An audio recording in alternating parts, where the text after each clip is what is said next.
What's up, everybody? You have tuned in to another episode of Ultra MK Podcasts. I'm your host, Matt Kennedy, and together we are reversing the narrative. And I am super blessed to have a friend of mine on the show for the very first time. This is going to be an amazing show, you guys. We can't possibly pack everything that we want to talk about into one show, but this is the first, I think, of many shows because the gentleman who I have on today has been through so much in his life, but really leading up to 2024 and into 2025 is kind of the crescendo of his story. And so today we are being joined by Mr. Vem Miller. How you And doing? how you doing, Vem? Great to be on your show, brother. Thank you. Absolutely. And you guys, you're going to love this show. Don't go too far from your television, your screen. Go get your popcorn, go get whatever you need, and come right on back. And we're going to get right into this episode. So stay tuned.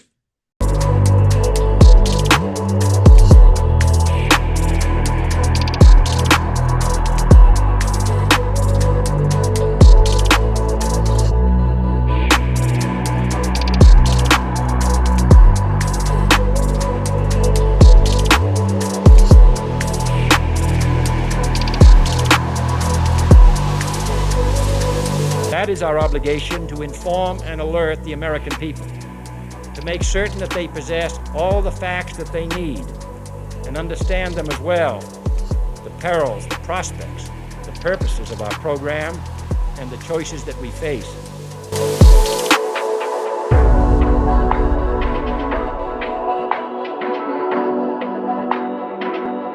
Vim, how you doing today?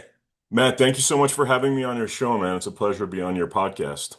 Absolutely, Vim. Absolutely, dude. You know what's wild to me is whenever you and I first met in Southern California at the Line in the Sand premiere, I really knew nothing about you, bro. Like, I honestly, whenever I first saw you, you seemed interesting. You're a bigger built man in stature. Your presence is kind of, you definitely control the room, right? Because you're a large guy.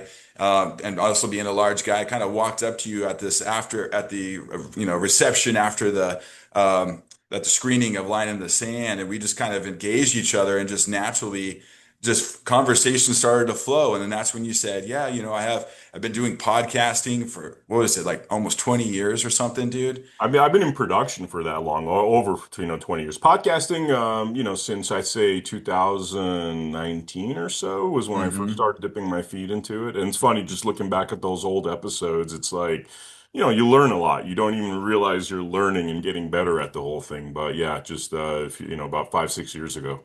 Yeah. So about 5, 6 years ago. So then ever since I met you back then in October of 24, I discovered your channel, started watching the shows, the amazing guests you've had, and the passion that you put into your work of, of diluting and collecting information, breaking it down, bringing it together, and really making it easy for people to digest because it's heavy stuff. I mean, you've really Yeah, covered yeah. some pretty gnarly topics, dude, in the last 5, 6 years of your show. Yeah, yeah. I mean, we've been doing so we run this thing called America Happens. When I say we, it's my business partner and I'm Indy Robinson, who's an amazing documentary filmmaker, one of the most authentic individuals I think in this movement.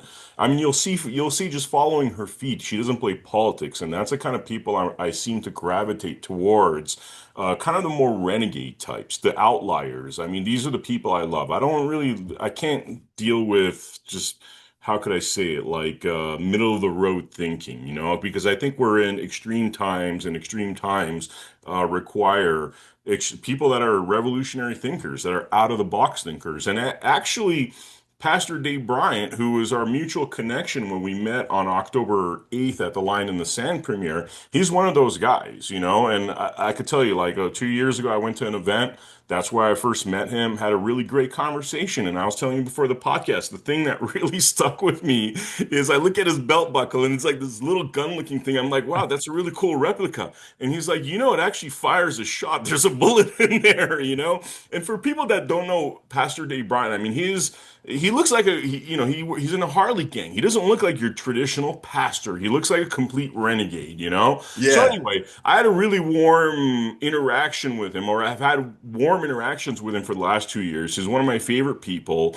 And then October 8th, I go to this Line in the Sand premiere, and that's where how you and I met. That's And right. that's where the story gets complex, I guess. Totally. It's like it was interesting. It's like a movie. Like you could literally frame that into a movie and make Yeah, a full-on production. And maybe we're speaking something into an existence, but it yeah, was yeah, wild to be able to meet you.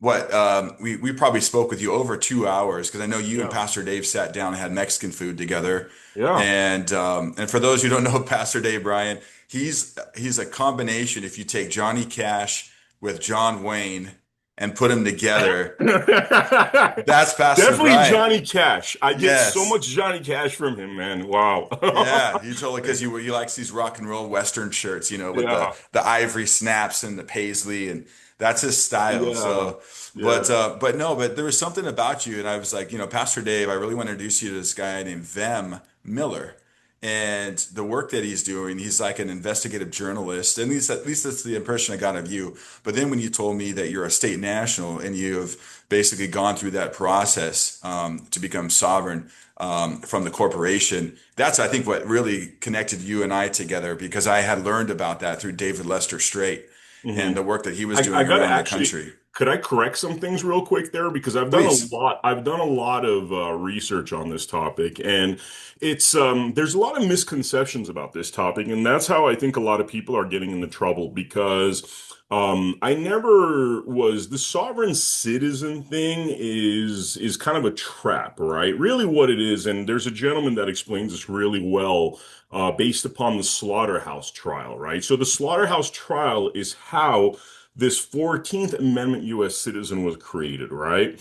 And in this slaughterhouse trial, they actually describe the two kinds of citizenships. There's something called a state citizen, and then there's a 14th Amendment U.S. citizen. And the slaughterhouse literally breaks it down of, okay, we have to create this new class of citizenship because all these former slaves now, even though they're free, they don't have rights. Right. So you have this situation after the Civil War. There's a vacuum created, right?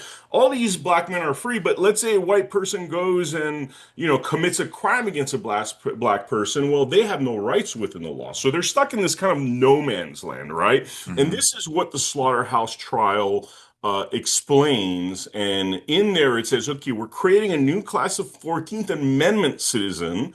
But for all those people that are white, because that was the division, right? It was like whites Hmm. had freedom, blacks didn't. And it was a Hmm. matter of bringing freedom and rights, legal rights for the blacks.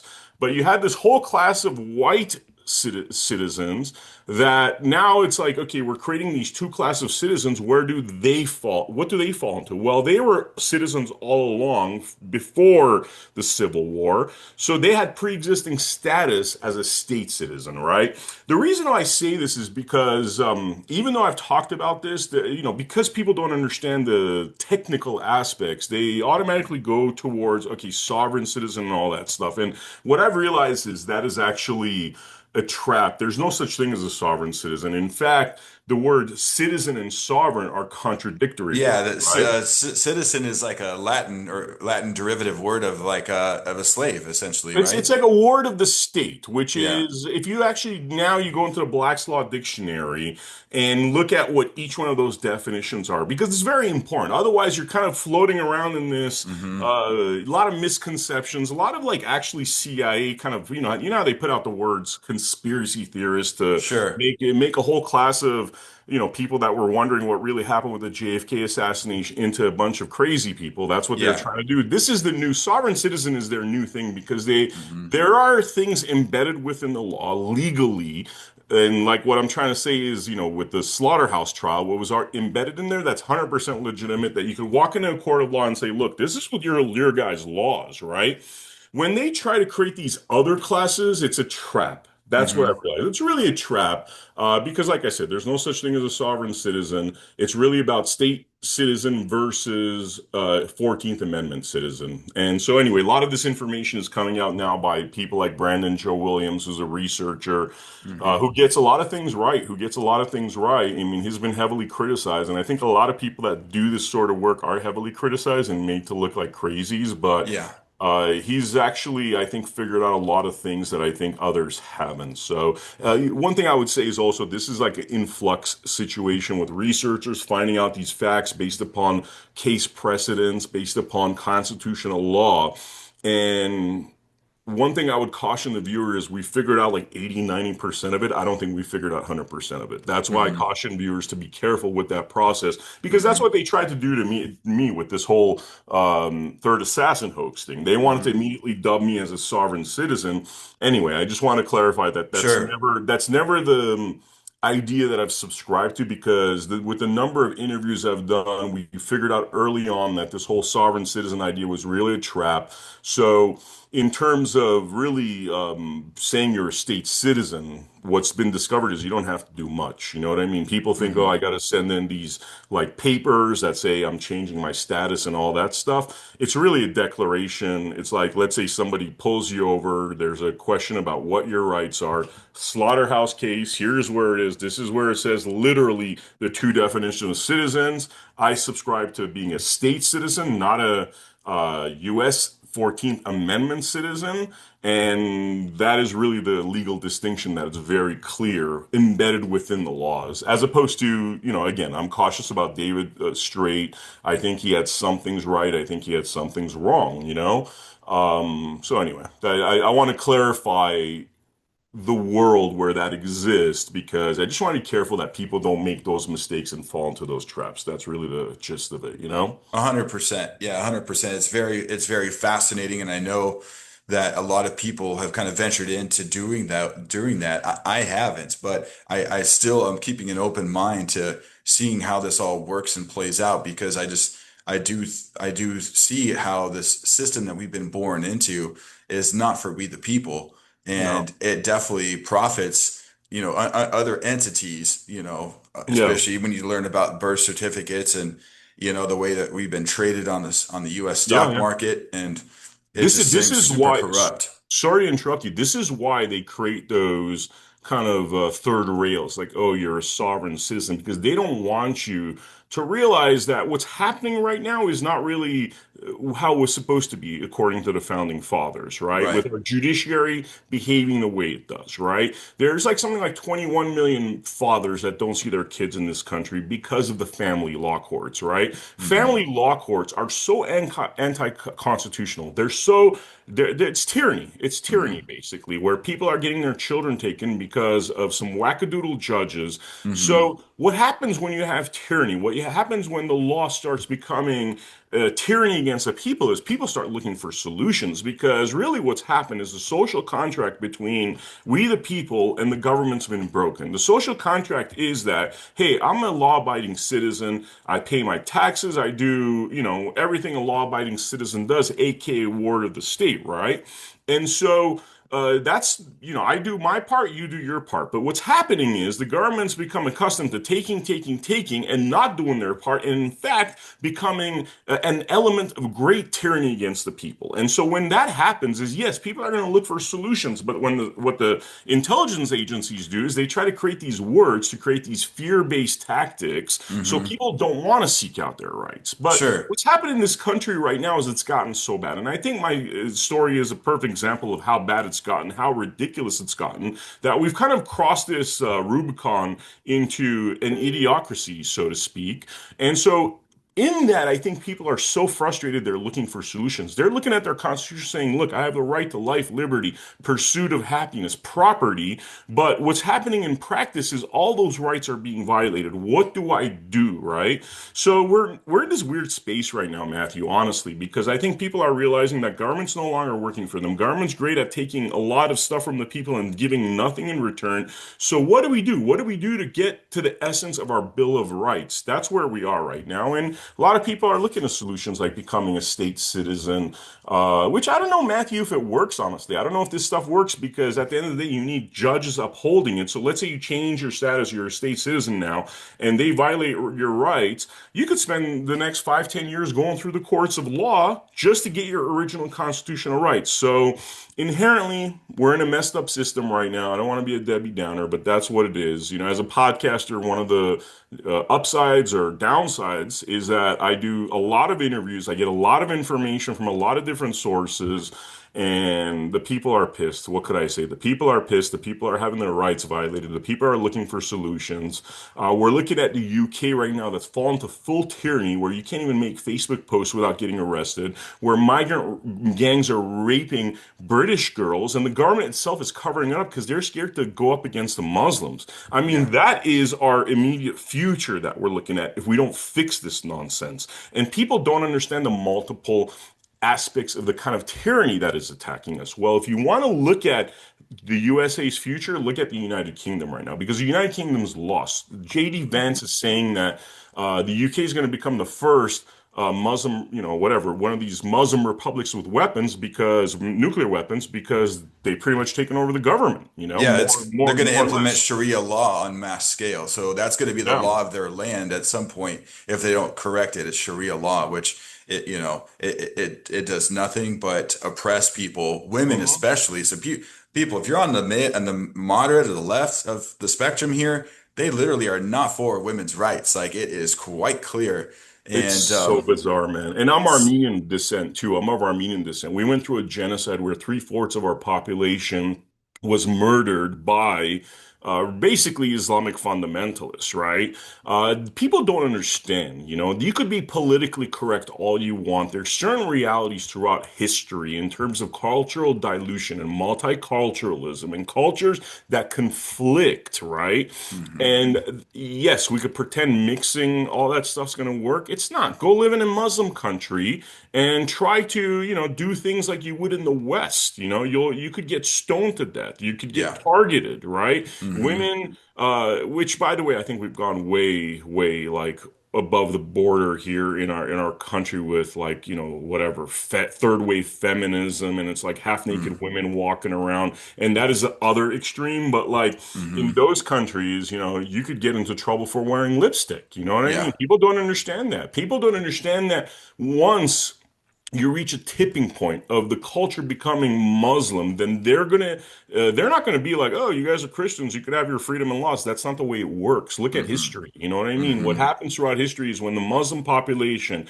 becomes bigger and greater, that's when Christians start getting attacked. That's when anybody that's not Muslim starts getting attacked because Hmm. we're infidels according to that religion. We are infidels, and you could kill the infidels because they're like cattle. Hmm. This is all bad stuff for our country. Yeah, it's horrible, and we do have to expose it and call it for what it is. And thank God for the way that we're able to use the internet now against them, Hmm. against the people that think they're in power, and we're able to kind of get information out that never was shared amongst people even 10 years ago, like people Yeah, really weren't talking about this. And then, but it's been this long-term plan of a globalist agenda where this is one facet of a way to penetrate sovereign nations and to completely infiltrate a nation and then to embed all kinds of people that are not there to go along to get along and do yeah, not want to recognize the law of the land, which in this land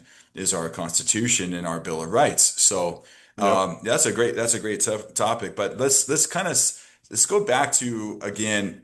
I want to call it like our 72-hour period from the time that we met on October yeah, 8th there in Southern yeah. California, because it was really interesting to know that you know I get you were probably invited through somebody who wanted you to be at the Line in the Sand premiere. James actually, So James, I'd gone hiking with him like a month before that. We spent 3 hours hiking. It was in Studio City. We started off Studio City in Mulholland, Runyon Canyon. We actually went all the way to the Hollywood side, which is a long hike, and then went all the way back. So you have like two men that are in their 40s yeah, sweating their balls off, and just yeah. talking. Imagine, 3 hours, you're Oh, the stuck on this. conversations You're were, yeah, I mean, we're talking about everything, and I yeah. mean, he's somebody I greatly admire. He's been through such hell, and part of our conversation was about all the things that he's been through and the PTSD of constantly suing and getting sued and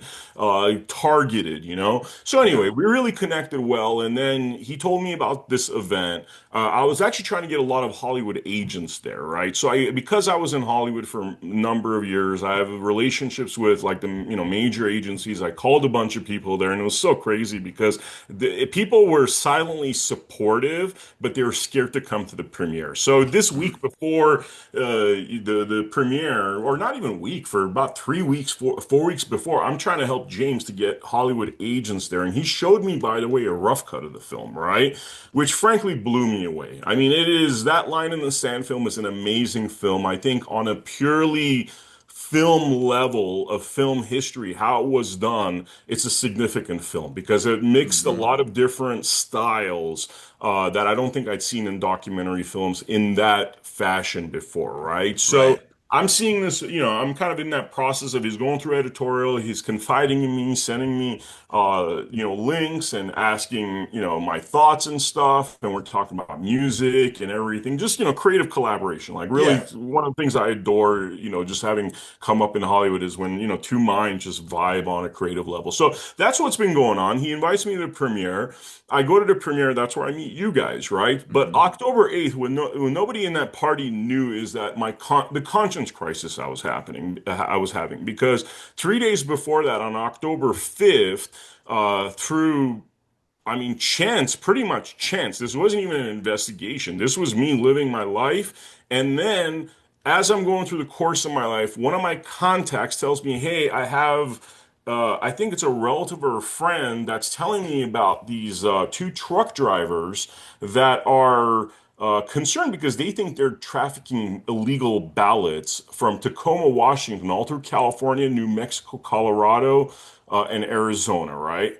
They give me bills of ladings. They give me phone numbers of the actual company that's doing this, right? I contact individuals like Patrick Burns, sorry, Juan Savin, other individuals that are involved in uncovering election fraud, fake Mhm. ballots, whatever. I say, look, I got this tip, and this is October 5th, 6th, 7th, where we're going back and forth with all these individuals. I'm sharing the evidence that I'm gathering. I'm sharing recordings, although changing their voices so the Yeah, Van, let's whistleblowers do would. this. I actually Yeah. have it queued up. It's a Oh, you four do? minute Okay, yeah. video. Yeah. Let's just show it because I think you did such a good job putting it together that I want to share it with your permission for my audience right Yeah. here. I think they're going to really, really like it. So let's go ahead and let's go. This is the story of basically from the time I met Vem, what had been transpiring leading up to it, and then this video will kind of outline it better for Vem. Here we go.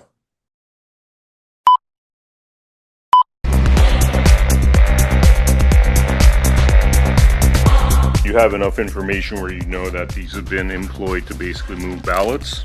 Yeah, but I can tell you that there was about 150 semi-trailers packed in this yard, and that's a lot of ballots. October 5th, 2024, Vem Miller gets a tip about 150 semi-trucks and trailers transporting millions of illegal election ballots across the southwestern quarter of the United States. They're coming out of Tacoma, Washington, and they're being shipped to post offices, and my dispatch told me that they have some going to Arizona and some going to Colorado. Would this be normal course of business that's basically Washington is delivering ballots to California? Anytime that you have ballots crossing state lines in a federal election, there's something suspicious there. I don't like what I'm seeing. The first whistleblower gave them addresses, phone numbers, the names of people, bills of lading, all associated with the trucking company that was trafficking these illegal ballots. The address is the carrier number, is the contact person is, you want her phone number? Oh, yeah. Vem Miller hands all the evidence he has collected to Patrick Byrne and his investigative team. On October 8th, 2024, at 6:45 p.m., Vem attends the premiere of Line in the Sand, the James O'Keefe film about the border crisis. And following that, he drives 3 hours north of Los Angeles to conduct surveillance at a truck stop in Lubbock, California, where some of the trucks filled with unlawful ballots are supposed to be congregating. This is the sort of thing that Vem has 2 guns in the back of his SUV for, just in case he needs weapons to protect himself. Next, Patrick's team gives Vem information about the 2 owners of the trucking company. So the male in that company was 3 times charged with rape. And he did no time, but he paid $200,000 as a fine. His partner, a female, was convicted of fraud. These revelations prompt the first whistleblower to connect Vem to a second whistleblower. Now, the ones we picked up there in Tacoma, I mean, it's a newer building. I mean, when I went in there had to be I'd say at least 100 trailers in there, basically right in the port of Tacoma. It's in the secured lot that you're talking about, where all the trucks are parked, is next to the port. Yeah. Are you suspect that anything came through the port and was loaded on the trucks? The cranes were right there. I mean, when I was backed up to my trailer that night, I stayed inside that fenced-in area. The cranes were right there. They were working in the port.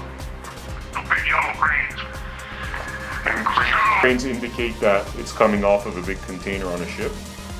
yeah. That morning, Vem speaks again to the second whistleblower about a potential third whistleblower. Let me think about this some more, because there may be one other person before I'll tell you what he contacted. He's gonna talk like a canary, you know? Then Vem heads to President Trump's Valley in Coachella, where he's arrested and accused of trying to assassinate President Trump by Sheriff Chad Bianco. I am glad that we're not talking about this after we shot him. If you're asking me right now, I probably did have deputies that prevented the third assassination attempt.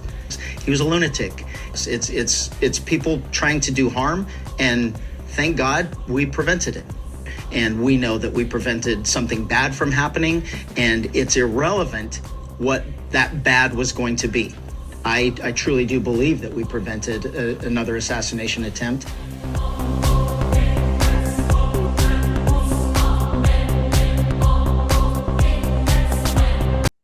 Wow.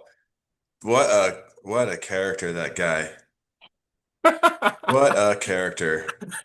He thought he was going to get all of this fame and all of this and all these accolades, you know. And do you think that there was something more, I mean, because of the work that you were doing leading to that day, do you think that you were being watched and that they said, "Hey, he's going to be there anyway"?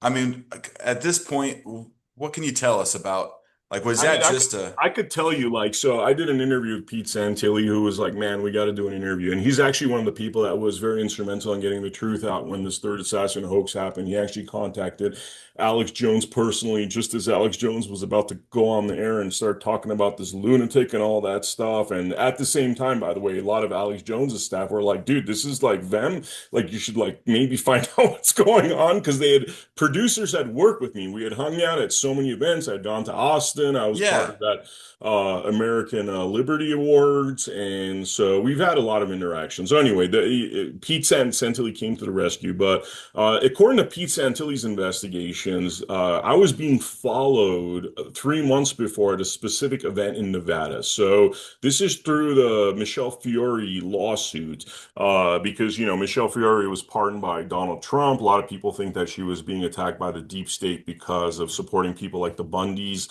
of the Bundy Ranch standoff. There's certainly indications that that would be the case. So anyway, Michelle Fiore, through her case, finds out that there was a very specific event that I had gone to that it was just infiltrated with feds. This guy, according to Pete Santilli, there was some disclosures that happened and discoveries that they discovered we were being followed. So he said, look, dude, I know for sure there was moments you were being followed. Do I know that they set you up? He's like, I don't know for 100%, but he started talking about these fusion centers where essentially he says everything we're doing, they know, right? So let's say Vem shows up to the rally, or I wouldn't even say rally, I should say 1.2 miles from the rally, because that's part of the lies and fraud of Chad Bianco, that I tried to enter a Trump rally, which the truth that was actually that because I was in California, for this ballot trafficking thing, I had taken my shotgun and my Glock safely secured in the back of my SUV, just in case, because I'm in the middle of nowhere. And this is Hmm. after I leave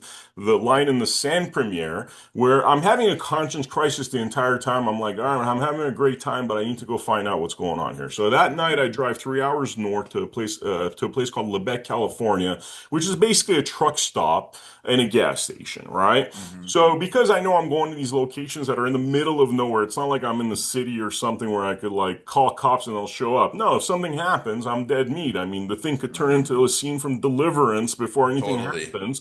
And so just to be safe, I had my firearms with me. So when I go to Coachella, I'm 1.2 miles from the rally. And by the way, the tickets specifically stated that I'm parking 1.2 miles from the actual rally, that you have to get out of the car. It says it on the tickets. This is on the videos we've exposed, where it says you got to park 1.2 miles, get into a shuttle, go to the entrance of the rally, then then Secret Service scans you. You go through metal detectors and all that. So to paint you a picture of the ridiculousness of Chad Bianco's accusations that Vem had entered a Trump rally, which is a lie that he says until today, right? Wow.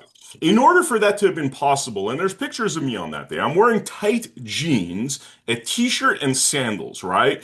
So you could imagine, in order to hide a big shotgun and a Glock, which is a pretty big firearm too, by the way. Glocks are, it's not like a tiny firearm. So essentially, I'd have to be walking with all these bulky things, shotgun sticking out of my pocket, Glock sticking out of my pocket. I mean, it's like a scene from a Benny Hill skit if you think about it, right? Like, and I'm going to go into a shuttle with these concealed weapons underneath my t-shirt and my Yeah. tight jeans, which is impossible. And then Right. I'm going to go to the entrance, and then with all these bulky guns and weapons sticking out, I'm going to somehow manage to get through the Secret Service metal detectors, right? Right. So what this really was a little sheriff trying to seem big on the national stage at the price of character assassinating somebody, right? Yeah. So this occurs to me, and a lot of people know the story for there's two key pieces that really highlight the whole story, which is the geriatric terrorism piece, which is essentially part two. And the first piece is the third assassin documentary 12-minute preview, both which you could find on my X accounts, on America Happens, on the Van Miller website. It's all over the place, right? When you watch those two stories, it makes it very clear what happened, which is that pretty much Chad Bianco lied about everything of criminal substance, which is that's what his job is, right? His job is it criminal or is it not criminal? Well, Chad Bianco went to conjecture emotions, hysterics, just saying random things. Like that is so insulting to the role of a sheriff for Yeah. somebody without evidence to go out there and say all these emotions, conjectures, really revealing himself as somebody that's kind of unhinged. That's not a stable It's person. It's not like imagine. Look, we look at Sherlock Holmes as the ultimate investigator, the guy that or Columbo, right? right. Okay, they figure stuff out. They get their piece of evidence. Columbo, mild mannered, doesn't say emotional, hysteric stuff. It's either legal or it's not legal. That's their job. Everything else is not that person's lane. But this Chad Bianco, he goes into all kinds of lanes, right? And I call him the OnlyFans sheriff. That's how I refer to Chad Bianco because it's the same kind of gratuitous, fiction-based approach to getting clicks. Like you have a sheriff that is fighting for media attention and clicks, which is the only fans mentality, right? Yeah. Which to me is so degrading. I mean, you could take an expert investigator like a Sherlock Holmes or Columbo as like this is the example of what a law, somebody that's protecting our laws should be. And then you have Chad Bianco, which is the polar opposite, right? So Hmm. now this lands me into a whole big mess, which is that Chad Bianco's intention was he's going to run for governor, right? Everybody Hmm. knew that. The third assassin hoax, I would argue, October 13th, when he went in front of the world and said those lies, I would argue that that was his unofficial announcement for his governor run, right? Hmm. Which he's trying to seem like a fake hero, which puts me in an unfortunate situation because as I started realizing Chad Bianco's corruptions, a lot of people who have been affected by Chad Bianco, whose lives have been damaged or destroyed by Chad Bianco, started coming forward at that point. This is post October 13, saying that look, this guy has a history of this kind of behavior. Of not being very professional, of false accusing people, of trying to frame people for his own benefit, right? Then you actually look into Chad Bianco's past, and these are available facts, right? He's lost 75 million in lawsuits. He has the worst, his department has the worst crime solving percentage rate. It's like 8% or something. It's ridiculous, right? You have him way over budget on his department. You have all these lawsuits. You have all these people accusing him of crimes. And by the way, there's more articles coming out about that are going to further expose Chad Bianco, right? Whether it's a prison death, whether it's his unlawful, unethical, immoral behavior, I start to realize that this is what's going on. Now this man wants to run government, and what happens is I start exposing him with my business partner, Mindy Robinson. And I'm telling you, man, half the California GOP was very happy because they don't like him, but the other half started to come after me now and trying to create excuses to why I'm a bad guy and deserve Chad Bianco's accusations. They all know I wasn't there to assassinate Trump, but now they got to make me look like a bad guy, right? So Chad Bianco starts digging through my past. They're obviously trying to find criminal, dirty things. They don't find any of that stuff. Well, I went through a divorce, and really, if you look at my past, the only thing you could find is my ex-wife in the midst of a divorce saying bad things about me. So now they start to weaponize that, coming after me. He has all these what I call Bianco drones that are out there lying about his BLM kneeling and all that stuff. That literally are influencers within specific groups in California that are bold-faced lying to their people. These people then start taking this, I guess the one blemish they could find in my past, nothing criminal, just false accusations from my ex, and they start weaponizing that and coming after me using those things, right? The good thing is I have pretty thick skin after all this nonsense. We've been in this game for like 6 years now where we've been attacked by other individuals. This was not the first attack that's happened. So we've been able to take this and I guess make lemons into lemonade by actually continuing to expose Bianco despite the attacks of these Bianco drones. And the end of this, honestly, Matthew, is not a personal battle because after seeing what's happening in California, there's no chance in hell that Chad Bianco wins, right? And if you're a Republican that wants to actually change California, we need a better candidate, right? So I do think ultimately the work that we've done is for the better in exposing Bianco and at least giving people enough information where they can make an educated choice as to Yeah. their decisions. Dude, honestly, I've had conversations with Pastor Dave about the same exact topic of like, Mhm. yes, it was so sad to see that Vem got caught up to this level and all of the time he's had to spend and money he's had to spend trying to deal with this nonsense. But because Vem essentially fell on the sword for a lot of people, like you wouldn't be spending this much time especially with your background in investigative journalism, digging into the treasure trove of shenanigans and corruption that's been Mhm. coming out of not only him but his sheriff's department. So there's so many people that would just be asleep and just think this guy's this charming, smooth talking sheriff that, stood up against BLM and all these things. And I think that you're exposing so much and you're waking up so many people. So now they can actually make better decisions come the election in California, where we do have to select a better leader for California, a better governor. So bro, hats off to you, man. Like, I'm sorry that's happened to you, but God is using you for something much greater. And I know that like deep down in my soul that that's what's happening. And I just thank you, Vem. Thank you so Anytime. I much, mean, man. the thing that I got to say about like after looking at the ecosystem, the problem is the California GOP. And I'll tell you how they're almost robbing this election from us, right? Because and my David Serpa interview, my Daniel Mercury interview will attest to this. Okay, it's again not a personal thing based upon the facts that are out there, where they're calling people into debates. Like they invited Daniel Mercury and David Serpa to debate, Leo Zaki too, a lot of the candidates. when they had already decided they're going to endorse Chad Bianco pre-debate. Mm. Okay.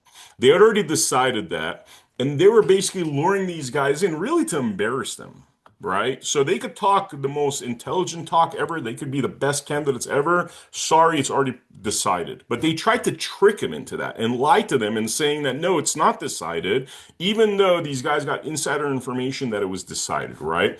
So what has the California GOP done? Without the people, they've decided that Chad Bianco is our guy. And I'm not saying the entire California GOP. I don't want to, there's a lot of people that are against Bianco, but there's certainly individuals that decided before anything happened that Chad Bianco is our guy, Well, right? there's definitely a corrupt California deep state GOP. They're just like Republican in name only. They're essentially Democrats pretending to be Republicans, and they just have their own self-interest, or Yeah, they've been honeypotted, or they've been involved in things, so that way they kind of control the board, so real people can't come and and run in this race. exactly. So yeah. Exactly. And this is the technique that they're using to eliminate really good candidates. And so what happens is now the GOP's kind of back themselves into a corner where the Chad Bianco thing's not working really well, and anybody that's looked at precedent knows that it never works well when you have a candidate that's not liked. You could look at Hillary Clinton.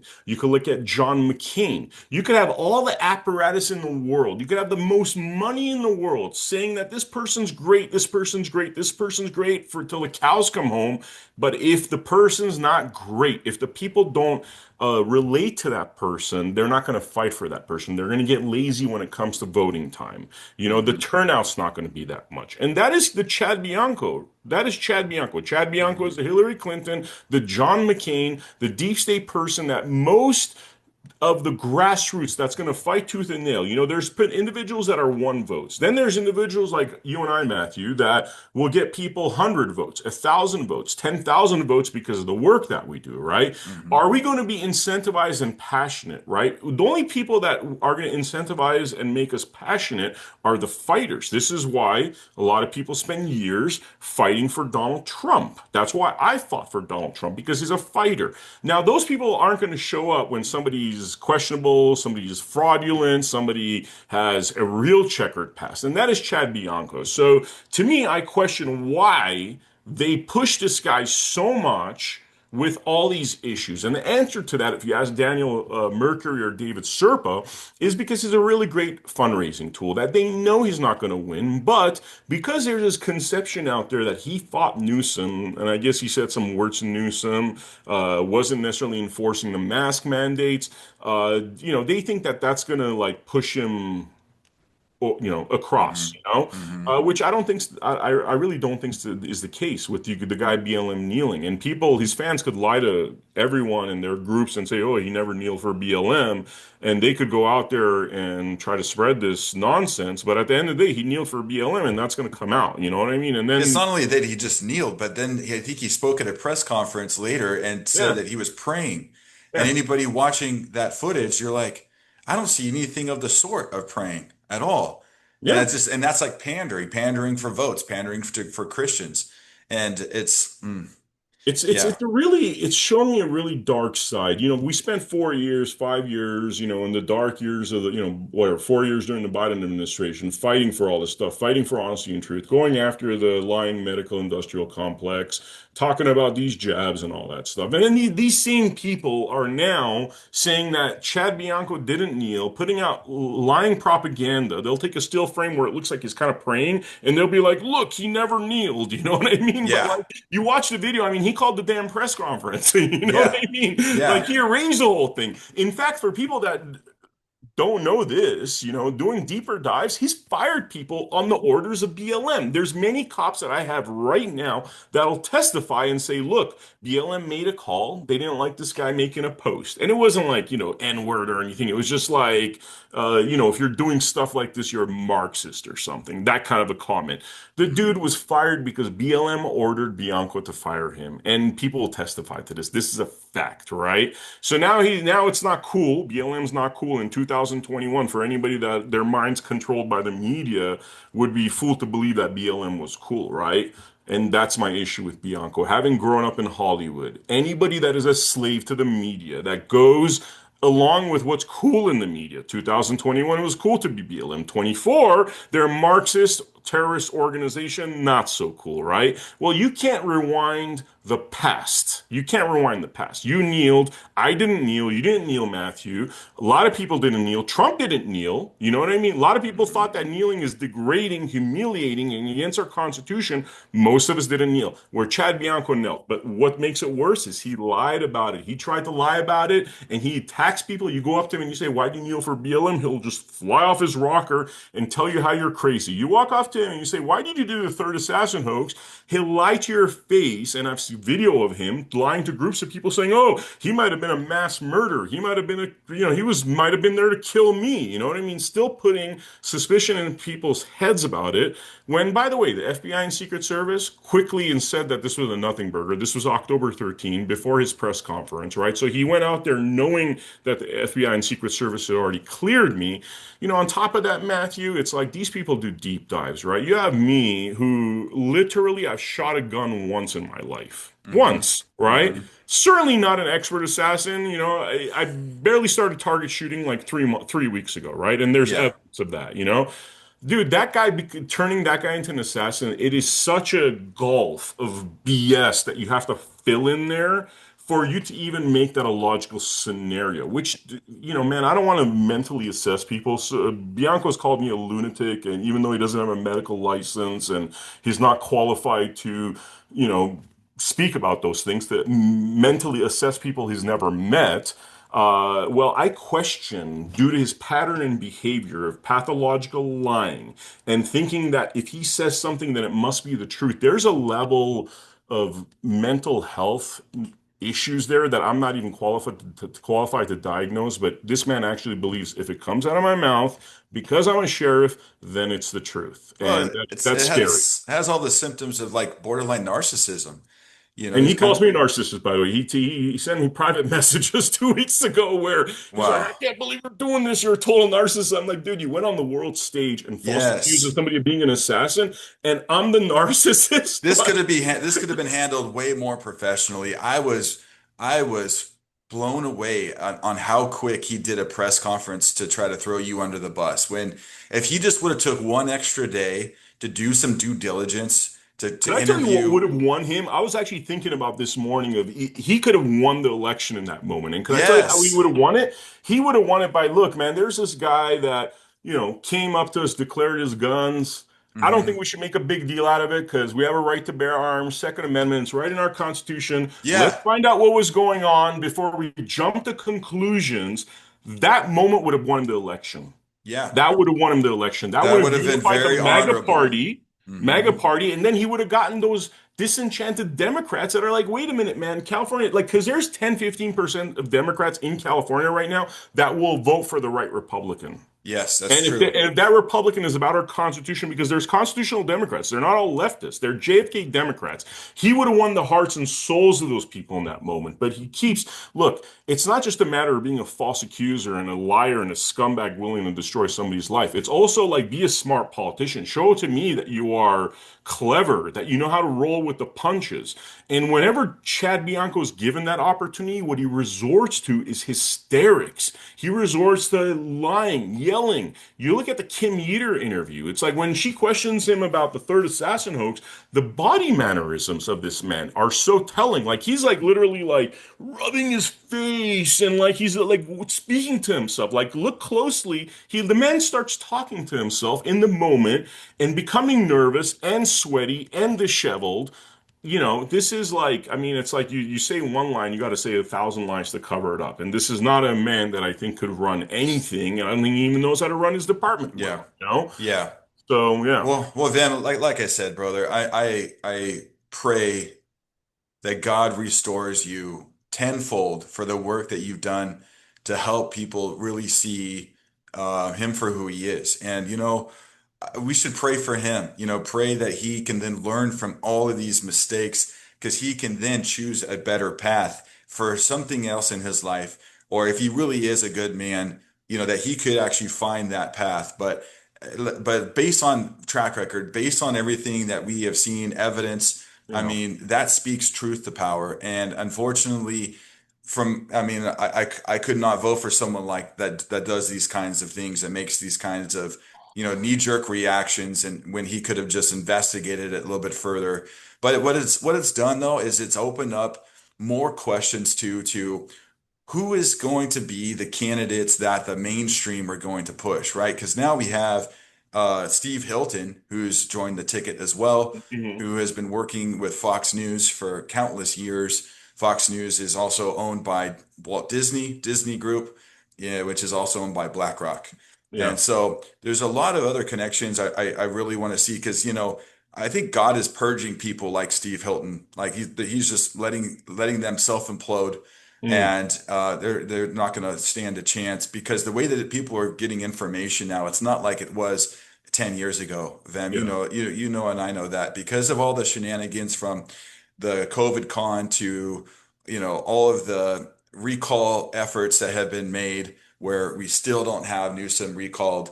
People are starting to trying to figure out what is going on in California. And to me, that's my heart. I mean, I'm a Yeah. native of California, and we feel that, there's been prophecy spoken over California where we have to purge these evil people out, or these evil entities, whatever they are, off of this land, because this land is meant for the righteous, and the God-fearing and the God-loving, I should say. So, you got other candidates that are amazing candidates. You named them off. David Serpa, love Hmm. you, David. If you see this episode, I love you, bro. Also, Daniel Mercury, I know very well. Daniel's amazing, knows his constitution back and forth. Lewis Herbs, Herms is yeah. a massive truther who's done so much since the COVID con and just trying to go around the country waking people up. Leo Zaki, he has a heart of a lion, man. Hmm. That guy is willing to go toe to toe with any candidate. So there's just so many other great candidates that are throwing their name in the ring now. And I just think going back to what you were saying with the GOP being so quick to make their decision on who they were going to back, I think that was stupid for them. I mean, it They, literally destroyed this race, and I'm trying to do my best to what I can to make sure that a good candidate gets out there. Because part of being like, oh, Chad, because initially it was just like I was horrified at what Chad Bianco did in the subsequent events. So it was like, I'm going after this dude. I need to expose this dude. But then it becomes who's the guy that's going to go in there? And when you ask that question, you realize that like the whole thing was set up incorrectly. Like they never gave a chance to any of those people. Like Mercury, Serpo, Zaki, Herms. These are people you could get passionately behind Mhm. because, especially when somebody like Mercury's talking about justice and holding people accountable. I mean, you guys, when I say you guys, by the way, I'm from California. I grew up in California. That's home to me. And I had to move to Nevada 5 years ago because of the COVID nonsense, because it became a nightmare living in Bro, Los. we need you to come back. We need fighters like you, boots on the ground, bro. We're Oh, I'm calling back. I'm all back. I mean, just because I'm literally like, it drives away and I go into LA all the good. time and I want to be involved in this race. And I was trying to come Mhm. out to the convention to be helpful with this race because it's not just about, talking smack about somebody. It's about who the right candidates are. And I wish I had the power to bring those candidates that we talk about to the forefront, right? And Mhm. so I look at this situation. I mean, I hope, you're talking about God blessing me and all that stuff and the losses I've had. I hope God gives me the ability to be able to spend from now to the primary helping out this California race, helping out the candidates that are currently being suppressed to get out there. And then also, I think what's essential is the bare knuckles brawl of this part, right? You have at least a dozen individuals, if not more, that I've identified that have big groups behind them that are bold-faced lying about Bianco, right? And this is the issue with this is not just they're lying; it's like the lie cannot sustain itself. Okay, when Mhm. there's videos out there that contradict what is being told, the lies that are being told, eventually that's going to be found. Eventually, those people are going to be discredited. I believe the process of discrediting those people is essential to returning the party back to the people because there's individuals that let's say they have 80,000 followers, 50,000 followers, 200,000 followers that are lying on Bianco's behalf that are now again, Bianco can't win, but he could certainly get a number of votes to make it hard for a legitimate candidate to seize the primary. So there's a lot of landmines in this situation that are highly destructive. And part of those landmines is the lot is basically what I call the woke right, which is doing the same thing as the woke left, which Hmm. is that you could have all the truth, information, video, documents, pretty much. You could have a dossier this big of facts. They will still spread the lies and the propaganda. And that's what's Hmm. happening with the California GOP. And I think the California GOP is a very unique, like it's almost like we're too, in the process of trying to get Trump back in the office and patriots returning to power, we're too blind about what was happening in California, that it's so infiltrated, it's so, based on so many layers of nonsense that has to be overcome because we're not going to win elections like this. Even this is now becoming an uphill battle for 26 because it just wasn't prepared right. The right people were not given a chance because I don't think Bianco or Hilton would be the front runners if those individuals that we talked about were actually given a chance by the GOP. So that has Hmm. to be fixed for us to get a We the People candidate because right now it's basically a bunch of GOP elite that a lot of us suspect are Democrats running the show. Yeah, 100%. I think that I don't know. I think there's going to be some opportunities for some of the other candidates to actually get their voices heard as we get closer to the election. And I've had some conversations with people that have some plans for how they're going to be able to have some kind of a platform to be able to speak out to the masses. I know Mhm. Kim Yater's doing wonderful work trying to put together a forum, I think November 8th, for people to see and hear from all the different candidates. I'm not sure if actually Chad's going to show up to that. I'll Yeah, I don't think be it is. curious to see if he even comes. I don't think he Um, is. It's become too, like, even with the convention, he went to the convention this last few days. And by the way, I'm not even pulling the strings on this. There's just people inherently pissed off at him because they don't like the whole BLM kneeling, the third assassin hoax, and some of the stuff that they've heard. And I'm aware that a number of them approached him. He doesn't like being approached and being questioned about those things. And that's just going to happen more and more the more spotlight he gets. It's not going to be it's not going to be the Republicans in the near future. It's now going to be the Democrats the more he mhm. stays, and this is a danger, man. It's a danger that like now the Democrats could run around and say, oh, their front runner is like, done X, Y, and Z. I mean, the list is so long. And for people that are more experienced in this world, I mean, we see these things come from a mile away. This is intentional. Like, it's Mhm. intentional to put a flawed candidate out there that will lose the race Mhm. to any of these Democrats. I mean, Yeah. imagine this. I just want to share a vision, right? Chad Bianco, you guys could see him on the Kim Eater with all his nervous ticks and all that, going up against Katie Porter, right? It's going to be so easy labeling Chad Bianco as misogynistic because of his behavior, because of how he's going to probably lash out against her and not keep his composure like some of these other candidates that we know. It's the perfect situation for the Democrats. Now, imagine, and I know you're not a huge fan of Hilton, but imagine like a Hilton in that debate. Imagine a Serpa in that debate. Imagine a Mercury in that debate that are more suave with their words, and they're not going to seem like they're attacking a female. They're not going to fall into that leftist trap, right?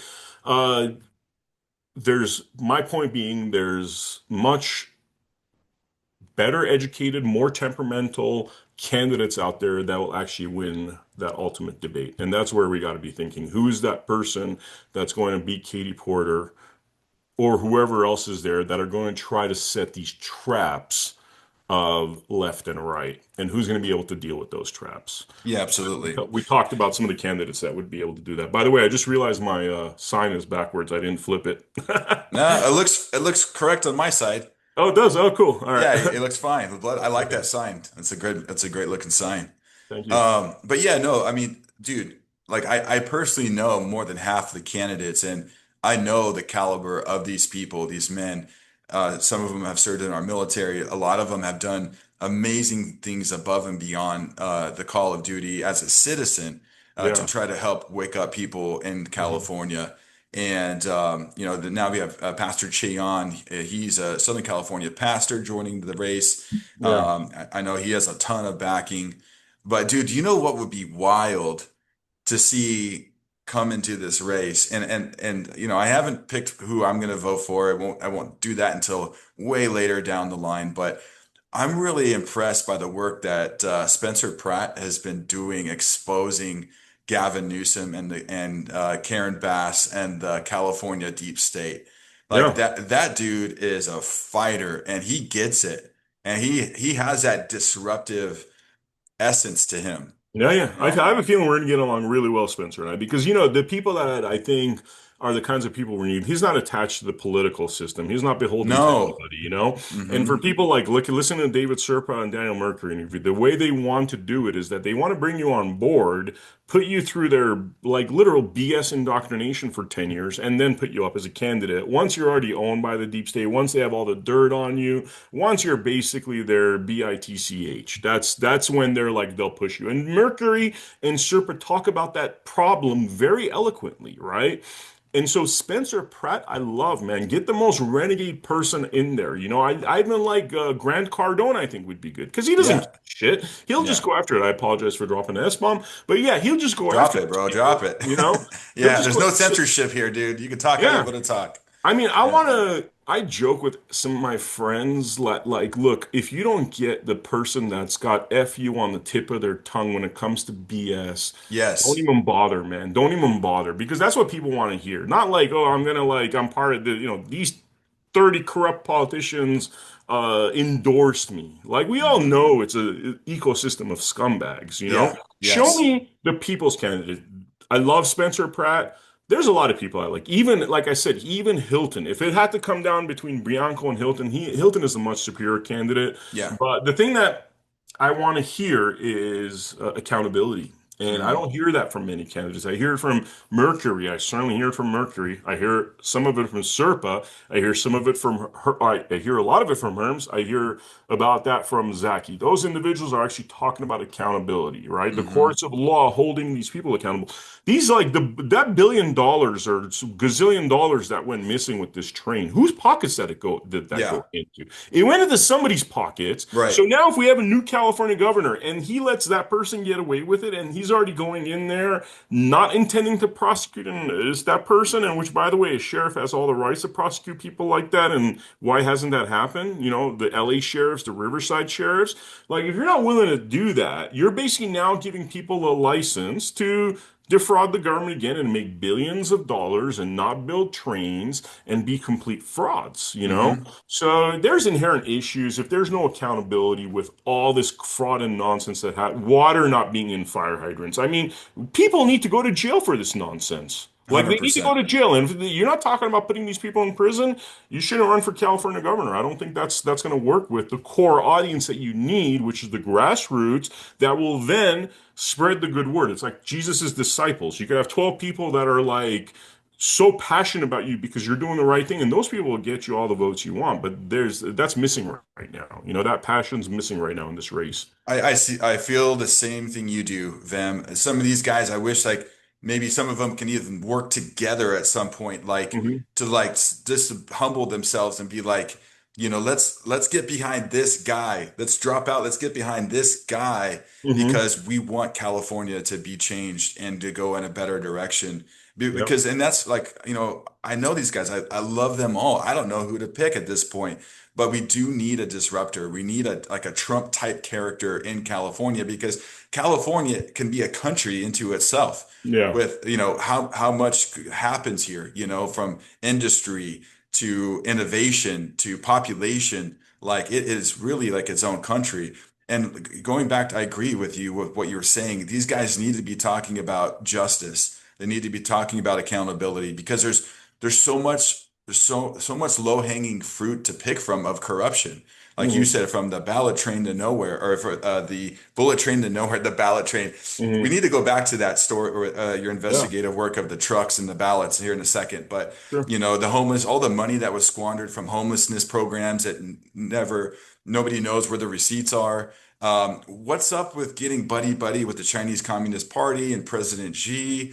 Hmm. Um, Working when Tara Rodas spoke at the Line in the Sand premiere, in the movie Line in the Sand, James movie, about the evidence that the federal government has been involved in the trafficking of children.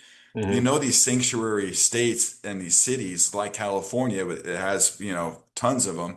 They were more than likely um, a part of that trafficking operation. Yeah. So between I mean, there's so much corruption, and then the fires, and how they've mismanaged, and how they've set the stage for a catastrophic fire to coincidentally clear out land that's going to be used for the Olympics. Like this, Hmm. it's like Maui, dude. It looks just like the Maui fires. The same type of patterns, the same type of corrupt politicians and even looking at the DEI hires within the fire department, police department in California. Like there was some weird shenanigans going on leading into that Palisades fire. Hmm. So I just Like the Las Vegas mass shooting, by the way, too, which my business mhm. partner Mindy did a great documentary called The Route 91 shooting, which has had like 100 million downloads. Everybody needs to see that documentary. It's the exact same thing. In fact, the Maui chief was the former Las Vegas person, and Right. it's almost like they're putting them there to cover that up and stuff. I mean, it's Where can like people find that documentary? I'm actually interested. AmericaHappens.com. Okay. AmericaHappens.com. It's in our featured section. We put a lot of our kind of more featured work because we're always pumping out content, but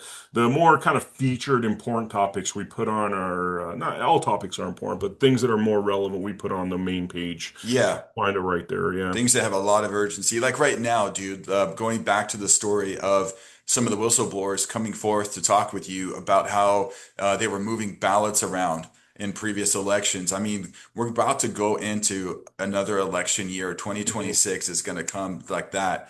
Um, I mean, what can you share with us about maybe things that have been going on? Because, dude, I was a part of the first recall effort, and the fact that they knew that, or they said that Gavin Newsom avoided the recall within like, I don't know, an hour of the polls closing. Like, dude, in any other election, if it's like a presidential election, it takes 2 weeks to a I month to know. count ballots here.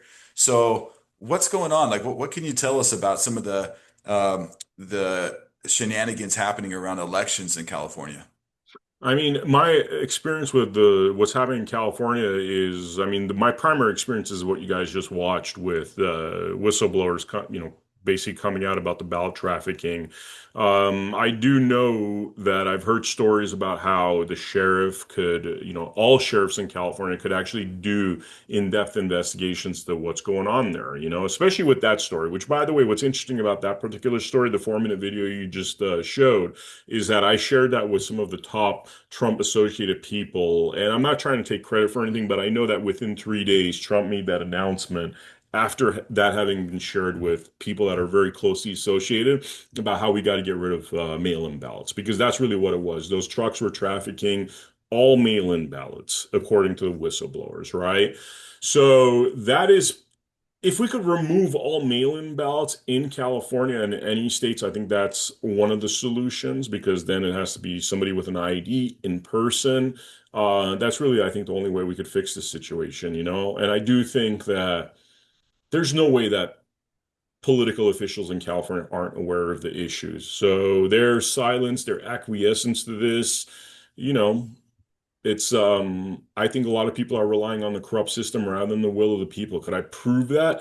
I can't right now. But what I could certainly demonstrate is that there's a lot of shenanigans. There's certainly illegal things happening because ballots aren't supposed to be crossing state lines from Tacoma, Washington. They're not, every state's got to produce its own ballots.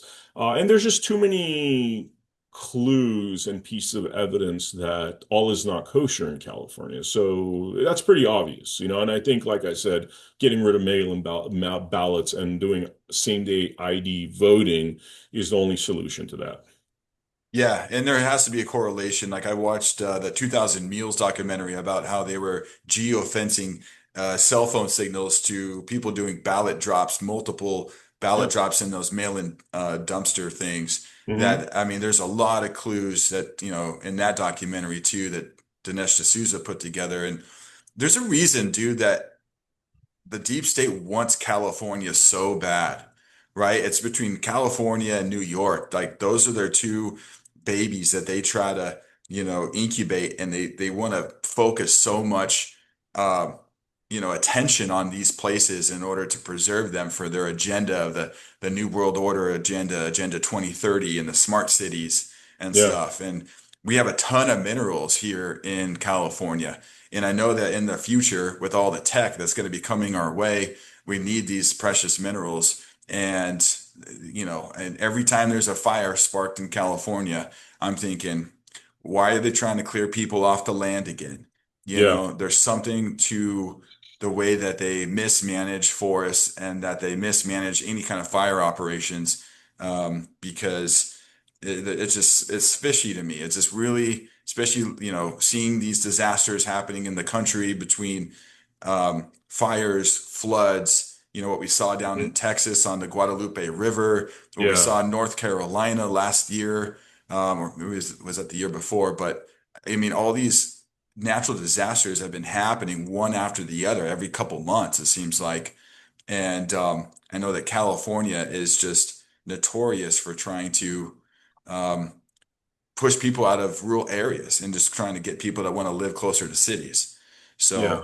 So something's happening. Government interference, they always think they know how to do things better. I mean, there's just way too many stories. What happened to South Central Watts, those areas because of the same sort of attitude. I mean, California, the mindset is so divorced from our Constitution right now that Mhm. it is people in California, officials in California think that authoritarianism is the way forward. And it's just not going to work because, the reason they go after California and New York is because they're traditionally the mouthpieces, the bullhorns for the rest of the country. So if you have California, California is producing most of the entertainment. And if you have California, you're embedding things within the entertainment that, frankly, toxifying the rest of the country. That's what it is. That's why California was so important. Mhm. Well, even that's falling apart because the film and entertainment business isn't what it was before because of all this nonsense. They lost so much credibility. Their propaganda became very clear, right? So traditionally having California, I believe, was because of that reason, but I don't think they've updated their thinking. They're still thinking on the old paradigm because California is not what California was 20 years ago. The information's coming out from so many different sectors of the country that it's become a lot more decentralized, right? Mhm. And they're working with that, old paradigm of we need California, but California is not California anymore. It's just not. People are fed up with the nonsense. Yeah, I think a lot of this is also us claiming the media, reclaiming the media, which has been an ongoing process for a number of years now.